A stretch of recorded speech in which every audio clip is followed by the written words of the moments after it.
তোমার নামে এটা কি শুনলাম? আমার নামে আবার কি শুনছো? যে কথা শুনছি সেটা আমি বলতে পারব না। এমন বাজে কথা আমার মুখ দিয়ে বেরোবো না। কে আমার নামে তোমার কাছে বাজে কথা, নোংরা কথা, খারাপ কথা বলছে? ওর নামটা তুমি একবার আমার কাছে বল, আমি ওর জিহ্বা টান দিয়ে ছিঁড়ে ফেলবো না একদম। যেই বলুক, সেই কথা যদি সত্য হয় তাহলে তোমার সাথে যে আমার পরিচয় ছিল সেটা ভাবতে তোমার খারাপ লাগতেছে। আরে কি জঘন্য জঘন্য কথা শুনলাম রে, মাথাটা একদম গরম হয়ে গেল আমার। এই তোর খারাপ লাগলে আমার কি রে? আমার কি ফালতু ছেলে? এই তোর সাথে আমি কবে ব্রেকআপ করছি? ব্রেকআপ করছি না? ব্রেকআপ করার পরেও কেন তুই হ্যাংলের মতো আমার পিছনে এমনি ঘুরতে থাকো? তোর কি লজ্জা শরম নাই? লজ্জা লাগে না? আমি যেদিকে যাই সেদিকেই তুই আমার পথটা একটা আটকা দাঁড়ায় থাকোস। লজ্জা শরমের মাথা ধুয়ে কি পানি খাইছোস?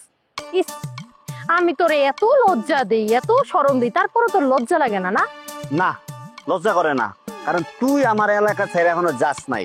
তুই যেদিন এলাকা ছেড়ে যাবি সেই দিন তোর আমার মনেও পড়বো না, তোর লাগা দেওয়া হইব না, আমার কোনো কিছু যায় আসবো না। আর যদি মনেও পড়ে যায় জোর করে আমি তোর বুইড়া থাকুন। আমি এই এলাকায় ছাড়তেছি না। এই এলাকায় আমি 3টা বছর ধরে আছি। এছাড়া আমি চিন্তাও করছি আমি সারা জীবন এই এলাকায় থেকে যাব। আমি তো এই এলাকার একটা ছেলের বিয়ে পর্যন্ত করে ফেলতেছি, কথাবার্তা একদম ফাইনাল পর্যন্ত গেছে গা।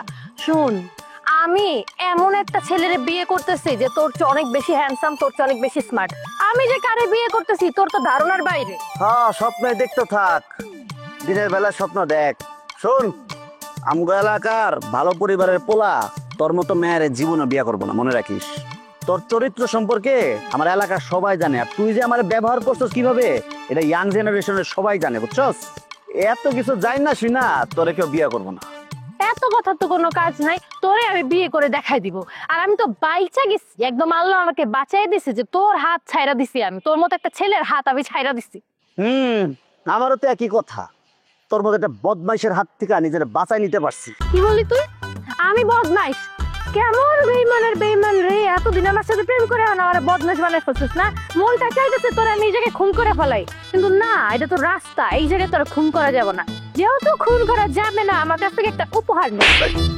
কি তুই আমার থাপ্পড় দিলি? তোর আজকে আমি বাসায় নিয়ে যাবো, আর বাসায় নিয়ে কি করুন বুঝতে তো পারতেছ। তোর আজকে খবর আছে। আমার আচ্ছার কয়ে দিতে পারি, কিন্তু আমি চিল্লা দেবো। আমি চিল্লে সবারই বলবো যে তুই আমার উল্লাপাল্টা কথা বলছো, আমার ইফটিজিং করছো। তোর হাত ধরতে আমার ইচ্ছা করতেছে না। শালা বদমাইশ!